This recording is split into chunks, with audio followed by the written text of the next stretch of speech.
You're welcome back to the program. And if you're just joining us, the program is still Good Morning Abuja, coming to you from the Unity Station, NTA Channel 5 Abuja. And now to my guest in the studio. He is the king maker. He is Richard Okere Jr., a business development marketing strategic expert. And he will be looking at, thoughts of leadership and how can you sell your brain. Not just removing the brain, but then he has his way of doing it. So, good morning. Good morning, ma. You're welcome to the studio. Thank you. I'd like to know how I can sell my brain. Since you're the king maker, in my mind, like, okay. Don't mind us, we are marketers, so we know how to craft our words. So this is you marketing. Yes. So when you say sell your brain, how do I sell my brain? Because I know I have a lot of things, ideas in my head, and I know I have, fear of not being good enough.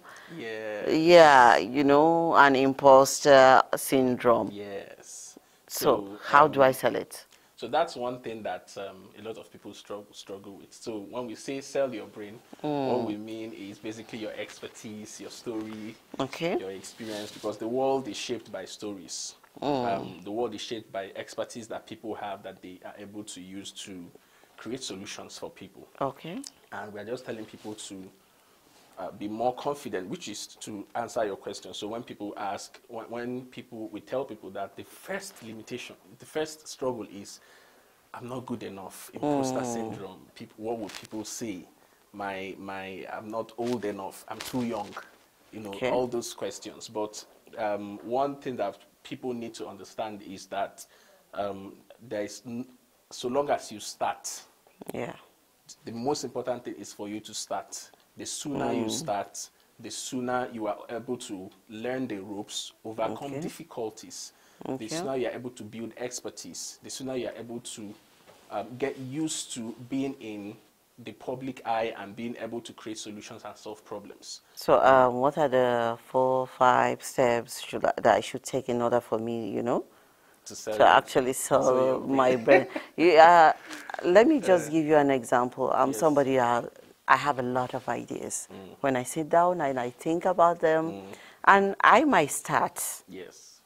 But then eventually, a month or two, and it will just stop. Yeah. So what are the steps that will guide me? So I'm going to share some steps that from a framework I refer to as the Territorial Domination framework. Okay. The first thing I've mentioned it earlier is to overcome limiting beliefs and ideas, things that will limit you, because the work is, I could say, 80% mental.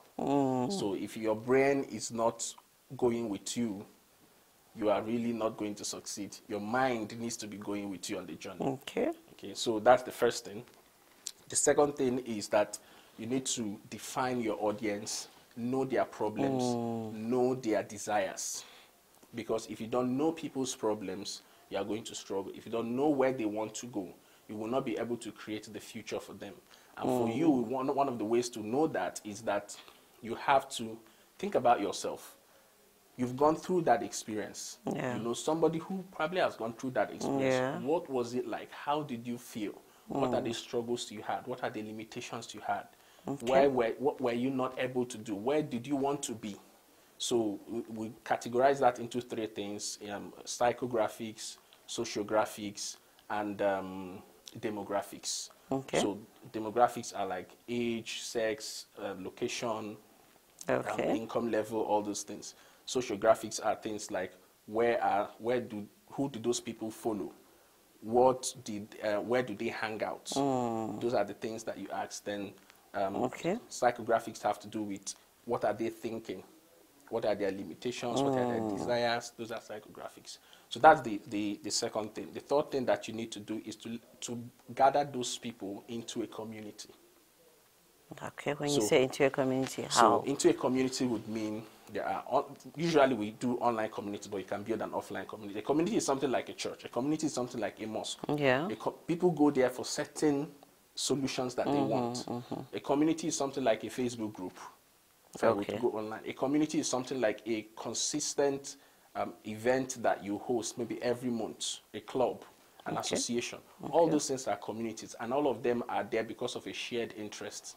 Okay. So if you need to learn how to get them into that community using the knowledge of their problems and, and the fact that you are speaking their language. So we do things like there are people who host conferences. There are people who do a free seminar. There are people who write a book and give it out. There are people, but the major thing is that you need to be assembling those people into the community, because we are in the membership economy now.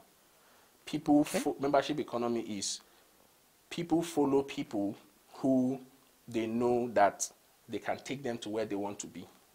And everybody's building memberships. If somebody like some of our big artists in Nigeria now, they can just post something and you see a lot of people following and sharing, because all those tagging, kind of mentally, in terms of desires, are following that person. They are members of his community, his or her community.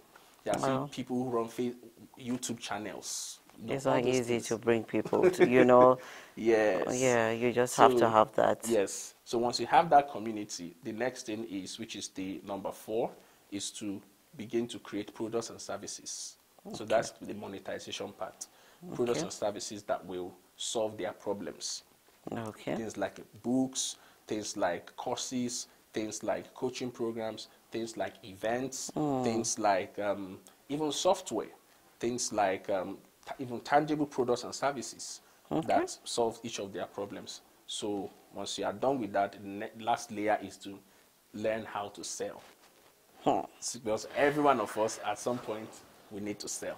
The selling part is the most difficult part. Actually, it's in order for you to make someone buy from you, it's quite, it's quite, well, most times, like I said, it's the mind thing. It's a mind We always feel that we need to coerce somebody. You need to... No, packaging. Yes. It's all about packaging. Yes. Packaging is part of it. Knowing... Once you are able to, like the second thing I mentioned, identify people's problem and talk to them like, I really care about you. Once people know how much you care, they will resonate with you.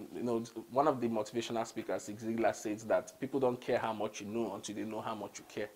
So if you are able to let people see that you care about them, you really are passionate about, because of also the fact that you have gone through that experience. I know one of my clients that I work with that she had gone through infertility issues. Fertility issues was a big problem for her. And she started a Facebook group and just was sharing advice from her experience. And she didn't even think of money or anything, but she was sharing advice. And just today, that group is over 1.3 million people in the whole of Africa. Before we let you go, a word of advice on, how one can seriously, lead your own industry and then be successful on that. Okay, there are two advice I will share. Number one is that learn to focus on an expertise per time. People have this thing about, I want to do this, I want to do this, I want to do this, I want to do it because of money.